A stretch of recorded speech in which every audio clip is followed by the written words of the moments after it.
Subscribe करें हमारे YouTube channel प्यार तक को और नए वीडियोज की नोटिफिकेशंस पाने के लिए बेल आइकन को दबाएं। निशाने पर कौन के एपिसोड 2 के साथ मैं आशु सचान आप सभी का बहुत बहुत स्वागत करता हूं प्यार तक यूट्यूब चैनल पर। आज हम निशाने पर लेने वाले हैं भारत की दो दिग्गज ई कॉमर्स कंपनियों को। पहली है फ्लिपकार्ट और दूसरी है अमेजॉन। और हमारा उद्देश्य है बायकॉट चाइनीज प्रोडक्ट। हम भारत के निवासी वर्षों से ही वसुधैव कुटुंबकम की नीति का पालन करते आ रहे हैं। हमने अपने किसी पड़ोसी को बेवजह तंग नहीं किया, हमने विस्तारवादी नीतियां नहीं अपनाई। हमने हमेशा हर क्षेत्र पर शांति चाहिए और ये चाहा है कि जो जहां पर है वहीं पर खुश रहे और अपने क्षेत्र की प्रगति की बात करे। लगातार एक महीने से खबरें आ रही कि चाइना हमारे लद्दाख क्षेत्र में काफ़ी अंदर तक घुसपैठ कर चुका है।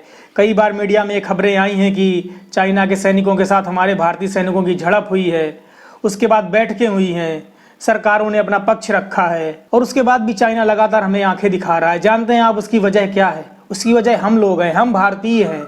आपको पता भी नहीं होगा कि आपके घर के कितने अंदर तक चाइना अपनी घुसपैठ बना चुका है। कितने सारे चाइनीज प्रोडक्ट्स हर साल खरीदते हैं हम, और सिर्फ 10, 20, 50 और 500 रुपए के लालच में। 15 अगस्त आता है, 26 जनवरी आता है, हमारी देशभक्ति जागती है। हम बातें करते हैं कि हमारी अर्थव्यवस्था गर्त पर जा रही है। क्या कभी हमने सोचा है कि हम अपनी अर्थव्यवस्था पर कितना योगदान दे रहे हैं? अरे सरकारें तो आती जाती रहेंगी। आज किसकी सरकार है, 5 साल बाद किसी और की सरकार आएगी। हम सरकार के ही भरोसे नहीं बैठे रहेंगे।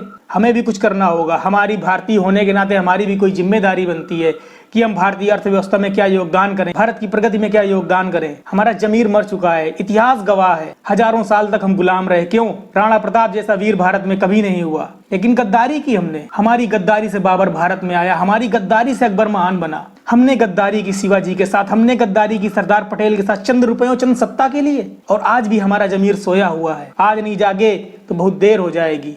चाइना हर समय गुर्राता रहता है, आंखें दिखाता रहता है। क्या औकात है उसकी सह पर छोटे छोटे देश भी हमें लगातार आंखें दिखाते रहते हैं। जानते हैं इसकी वजह क्या है? क्योंकि हम 50% से ऊपर चाइनीज प्रोडक्ट खरीदते हैं। क्यों? क्योंकि हमें लगता है वो सस्ता है। हर साल वर्ल्ड हंगर इंडेक्स आता है, हम उसको शेयर करते हैं। भाजपा की सरकार होती है तो कांग्रेस शेयर करती, कांग्रेस की सरकार होती है भाजपा शेयर करती है। एक दूसरे पर कटाक्ष करते हैं। अरे कभी हमने सोचा है कि अपने पड़ोसी से भी सामान खरीद कर खाएं, उससे सब्जी खरीदें, उससे सामान खरीदें, भारत का सामान खरीदें, हमारे पड़ोसियों का बना सामान खरीदें हम? अरे हमें डर रहता है कहीं ये करोड़पति न बन जाए। जिस दिन हम जाग गए, हम अपने देश का बना सामान खरीदने लगे, भुखमरी मिट जाएगी, हमारे देश से कुपोषण मिट जाएगा, गरीबी मिट जाएगी।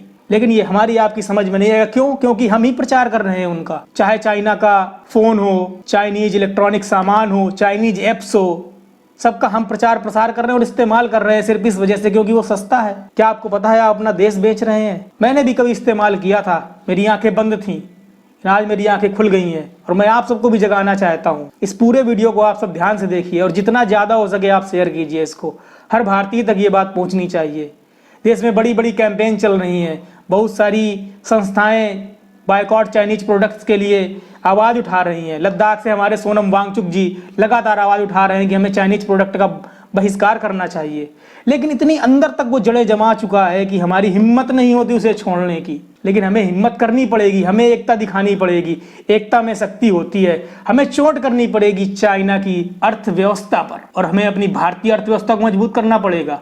कंपैरिजन करते हैं हम कि चाइना की सेना मजबूत है भारत से, चाइना की अर्थव्यवस्था मजबूत है। या कभी हम ये सोचते हैं कि हम अपने देश की अर्थव्यवस्था मजबूत करें, अपने देश की अर्थव्यवस्था में योगदान दें? सस्ते प्रोडक्ट खरीदने के चक्कर में हम अपने देश को बेच रहे हैं। अरे सरहद पर खड़े सैनिक पर जब सामने से गोली आती है तो हमारा भाई होता है, हमारी माँ का बेटा होता है, हमारी बहन का भाई होता है, हमारी बहन का पति होता है, हमारी भाभी का पति होता है। अरे हमारी कोख सूनी होती है, हमारी माँ की कोख सूनी होती है।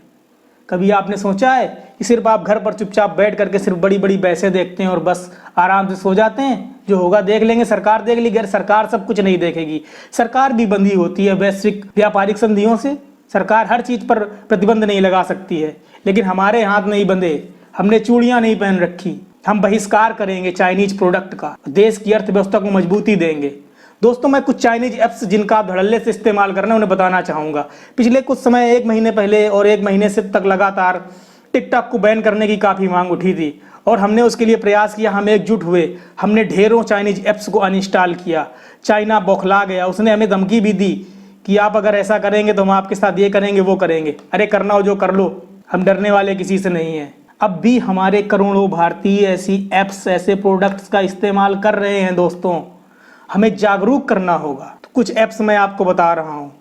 अगर आप सच्चे भारतीय हैं, आप देश में योगदान देना चाहते हैं, देश की अर्थव्यवस्था में योगदान देना चाहते हैं, तो आप उन्हें अनइंस्टॉल कर दें और हमारे साथ शपथ लें कि ना चाइनीज प्रोडक्ट खरीदेंगे, ना किसी को खरीदने देंगे। 10, 20, 50, 500 रुपये महंगा खरीद लेंगे, लेकिन भारत की अर्थव्यवस्था में योगदान देंगे, अपने भाइयों को मजबूत करेंगे, दुश्मनों को मजबूत नहीं करेंगे। आप देख रहे हैं कि TikTok, Helo, Bigo Live, CamScanner, BeautyPlus, UC Browser, SHAREit, Club Factory, सारी ये चाइनीज ऐप हैं। Clash of Clans, Likee, PUBG, इन सभी चाइनीज ऐप्स को हमें अनइंस्टॉल करना होगा। अपने व्यक्तिगत स्वार्थ के लिए हमें नहीं जीना होगा। व्यक्तिगत स्वार्थ में हमने अपने देश को बेचा है। अरे अपने जमीर को जगाना होगा। तो आप हमारे साथ ये शपथ लीजिए कि आप चाइनीज ऐप्स का बहिष्कार करेंगे, चाइनीज प्रोडक्ट्स का बहिष्कार करेंगे। और अब हम बात करने वाले हैं भारत की 2 दिग्गज ई कॉमर्स कंपनियों को इसी संबंध में। सबसे पहले हम बात करेंगे फ्लिपकार्ट की। दोस्तों 2007 में इसकी स्थापना हुई थी और ये भारतीय e commerce company Sachin Bansal और बिन्नी बंसल ने इसकी स्थापना की थी। आपने नाम सुना होगा वॉलमार्ट का। दोस्तों ये अमेरिकी कंपनी है वॉलमार्ट। काफी वर्षों पहले ये भारत में आई थी अपना आउटलेट्स खोलने के लिए, लेकिन भारतीयों की मेहनत ने, भारतीयों के विरोध ने इसे वापस लौटने पर मजबूर कर दिया था। और तब से ये लगातार तलाश में थे कैसे भारत में इनको एंट्री मिले, और इन्होंने फ्लिपकार्ट में 70% की हिस्सेदारी खरीद करके इस भारत में एंट्री की। और अब जानते हैं कि फ्लिपकार्ट पर बिकने वाला 50% से ऊपर प्रोडक्ट जो है वो चाइनीज है। चाइनीज कंपनियां उसका निर्माण करते हैं, चाहे वो इलेक्ट्रॉनिक्स का हो या किसी और क्षेत्र का हो। दोस्तों हम ये ध्यान देंगे कि हम ऑनलाइन खरीदारी जरूर करेंगे, लेकिन चाइनीज प्रोडक्ट्स की नहीं। भारतीय प्रोडक्ट हम देख करके खरीदेंगे क्या भारतीय है क्या नहीं है, हम कंपैरिजन करेंगे। जो पैसा थोड़ा अधिक लगेगा वो हमारे भारत में रहेगा, भारत में। और अब बात करते हैं दूसरी भारत में 2 नंबर की ई कॉमर्स कंपनी अमेजन की। दोस्तों अमेजन को कौन नहीं जानता है।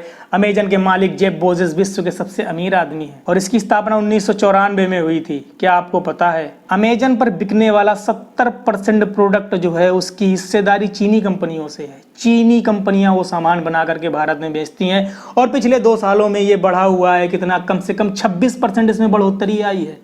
हम लगातार चाइनीज प्रोडक्ट खरीद रहे हैं, हमें नहीं पता चलता कि ये चाइनीज प्रोडक्ट है और हम खरीद लेते हैं क्योंकि वो हमें सस्ता मिलता है। दोस्तों अपने निहित स्वार्थ को छोड़कर हम भारत के लिए, भारत के हित के लिए, भारत को दुश्मनों के हाथ में न बेचने के लिए हम भारतीय प्रोडक्ट का इस्तेमाल करेंगे। और आप सबसे मेरा निवेदन है कि मेरा ये मैसेज आप हर किसी भारतीय तक पहुँचाएँ ताकि ज़्यादा से ज़्यादा लोग जागरूक हो सकें और चाइनीज प्रोडक्ट का बहिष्कार करें, चाइनीज ऐप्स का बहिष्कार करें और अपने देश में देश सेवा में योगदान करें।